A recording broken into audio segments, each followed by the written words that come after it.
जो ज्यादा नींद लेते हैं उनकी गाढ़ नींद कभी नहीं होती। मतलब अब सो चुके, थक गए, ऐसा नहीं आएगा। उनको बहुत प्रकार से विघ्न पड़ने लगते हैं, स्वप्न आदि आने लगते हैं, नींद का स्वरूप लंबा हो जाता है, 10 घंटे 12 घंटे। सत्संग हो रहा है, आप मुंह बगाड़ के सो रहे हैं, कीर्तन हो रहा है, आपको झटके नींद के आ रहे, धिक्कार है आपको जीवन में। आप साधक हो, आप उपासक हो, ये क्या हो रहा है? जहां आपको संपूर्णतया सावधान होकर चैतन्य रहना है, वो आप सो रहे हो। कैसी आपकी दिनचर्या, कैसी आपकी साधना है, आप हो क्या? विचार करना चाहिए, डांटने की विषय नहीं है, कोई तुम्हें जगाए विषय नहीं है।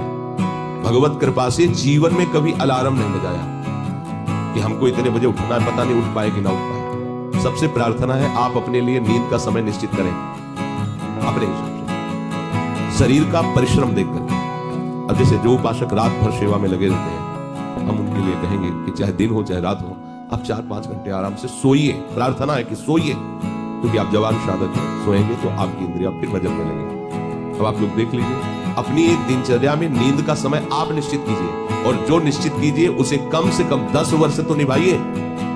क्या 2-4 दिन में दिनचर्या बदल जाती है? ऐसे नहीं होना, साधु का ऐसा नहीं होता। कुछ नियम लो तो 10-5 वर्ष तो चलो, 2-4 दिन में सब फिसल जाते हो, क्या फायदा? एक नियम लो, हम इतने घंटे सोएंगे, हम छूट देते हैं आपको। आप अपने आप में नियम लो कि हमारा इतने घंटे में हो जाएगा।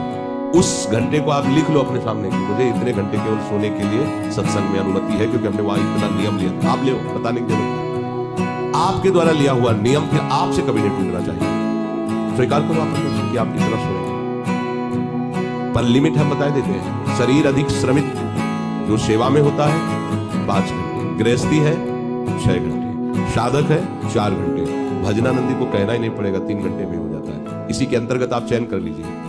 6 से 7 में मत बढ़ना, क्योंकि सत्संगी हो, इतना भारी श्रम तुमसे नहीं होता। इसलिए उचित समय निश्चित करो नींद का, और उतना ही आप उसको शयन के लिए दो, नींद आए या ना आए, ठीक समय पर उठ जाओ। उठने की प्रवृत्ति का होता है कि सबसे पहला काम, जहां आपकी घड़ी पे दृष्टि गई कि हमारा समय उठने, तो सबसे पहले बिस्तर से हट जाओ। आप ओढ़े हो उसको तुरंत हटाओ। गर्मी है, आप पंखा एसी जो भी चला, तुरंत पहले उसको बंद करो। सुविधाओं को पहले हटाओ, फिर बैठ जाओ। कुछ देर नाम जब गुरुजनों का चिंतन, फिर अपनी दिनचर्या प्रारंभ।